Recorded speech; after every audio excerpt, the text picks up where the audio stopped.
Fresh meat. Director Alex Proyas' Dark City wasn't a hit when it was released in theaters in 1998, but it did receive a lot of positive attention from critics, with Roger Ebert even going so far as to name it the best film of the year. We come now to what is for me the best film so far in 1998, an astonishing visual and dramatic triumph named Dark City. So it's interesting that the theatrical cut was a compromised version of Proyas' vision, the result of the film being whittled down after it received a weak response from a test screening audience. In this video, we're going to dig into the making, editing, and re-editing of Dark City to find out what the f*** happened to this horror movie.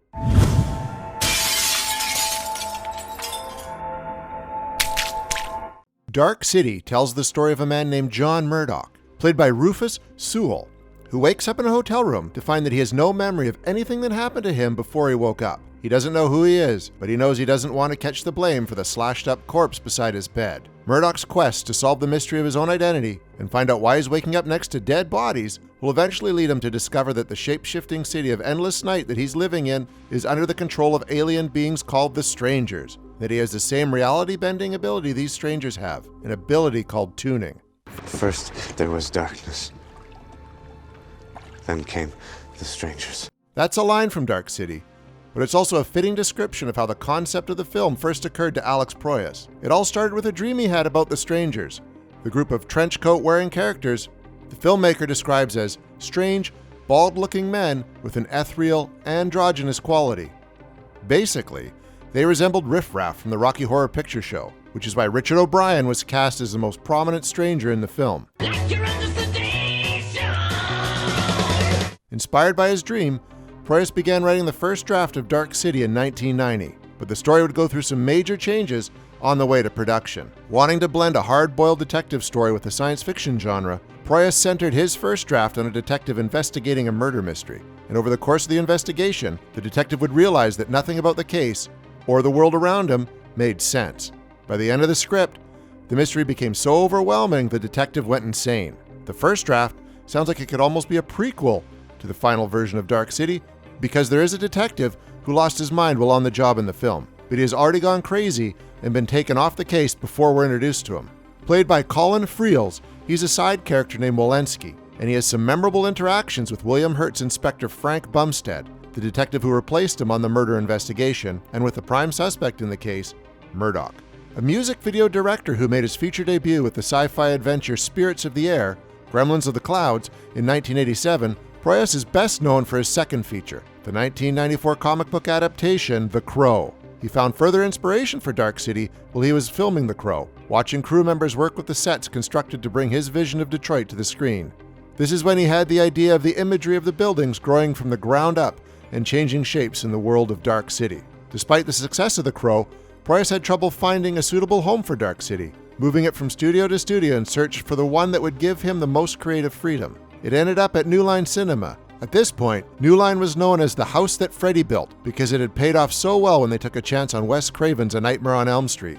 A few years later, that would give Peter Jackson the opportunity to make the Lord of the Rings trilogy. They were willing to let Proyas make the film he wanted to make, and even provided a budget that the filmmaker would later admit was probably higher than the story merited. As Dark City moved toward production at New Line, the story began to evolve. Lem Dobbs was hired to do a pass on the script, and while he probably got the job because of the work he did with Steven Soderbergh on Kafka, he should have been getting buried in job offers due to the fact that he wrote the Gary Busey classic, Hider in the House. The Dobbs draft brought the story closer to what we see in the finished film, shifting the focus from the investigator to the murder suspect. When New Line increased the budget, a decision they might have regretted later on, David S. Goyer was brought in to add some bigger action and effects to the sequences in the story Proyas and Dobbs had written. Today, Goyer is very well known for working on high-profile projects like Christopher Nolan's Dark Knight trilogy, Man of Steel, and Batman vs. Superman. But at the time, he had been building up his career working on lower-budgeted fare like Kickboxer 2 and Demonic Toys, as well as the Jean-Claude Van Damme movie Death Warrant. Proyas chose him to work on Dark City after reading a script for Blade, which New Line released in 1998.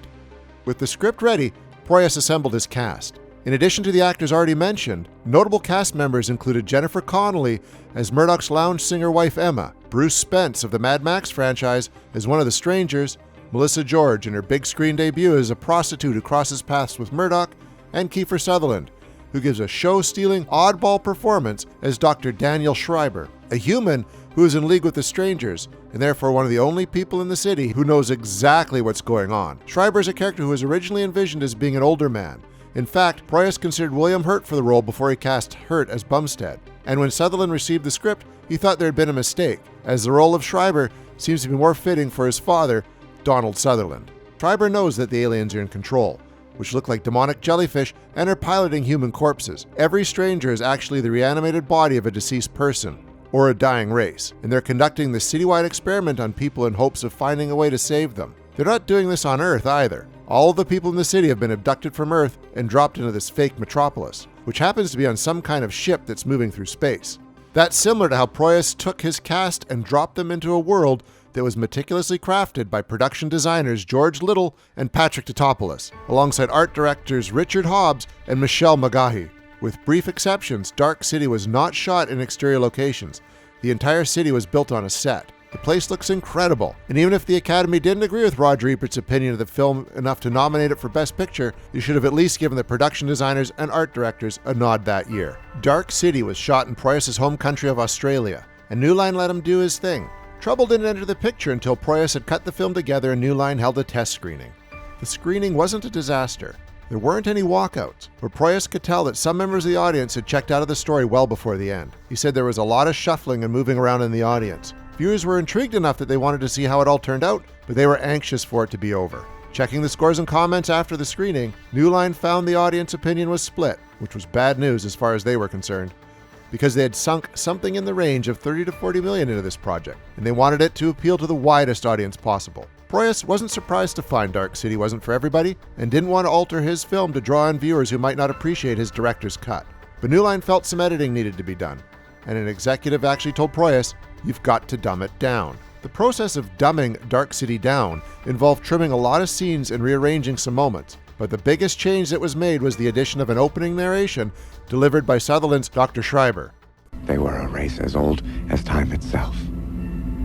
They had mastered the ultimate technology, the ability to alter physical reality by will alone. The theatrical cut doesn't give Proyas any chance to lure the viewer in with a mystery and then gradually reveal the facts to them. Viewers who went to see Dark City during its initial run were greeted with a scene in which Schreiber tells the audience exactly what's going on in this city in the very first few minutes of the film. This narration is based on dialogue that wasn't supposed to be spoken until more than 80 minutes into the movie.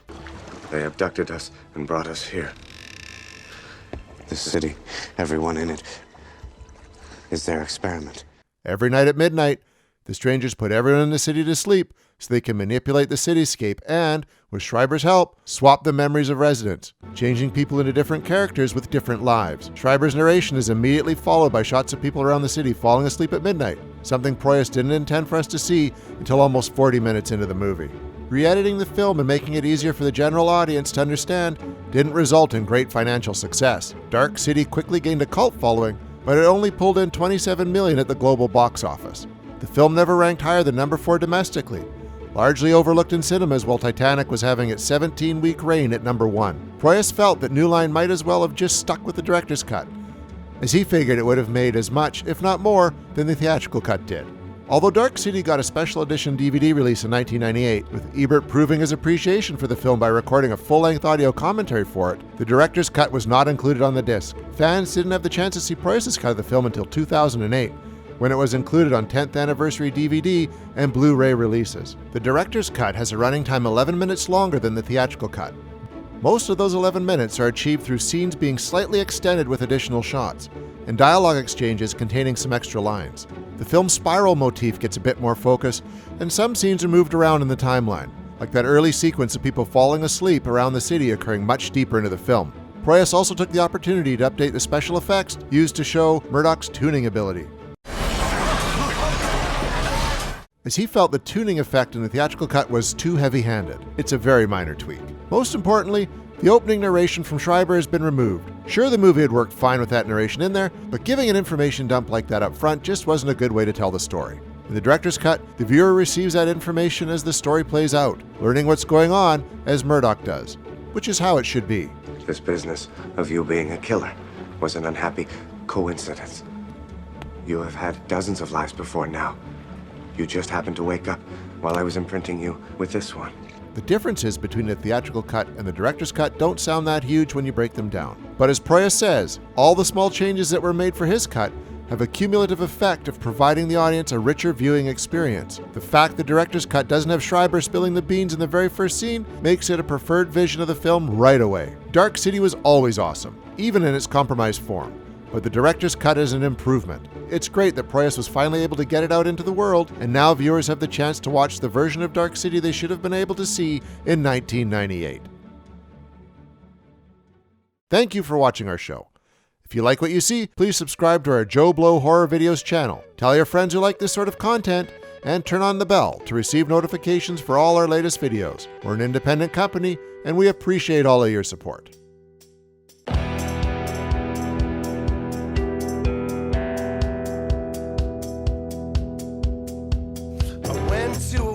On the soaked streets of Blue Island. And my father, though a strong man, you know, I swear I saw him crying. Another generation gone has ceased south siding. When you say a prayer and you put him in the ground, you speak of whiskey and it's Markham bound. Ain't no new shit going down on the soaked streets of Blue Island.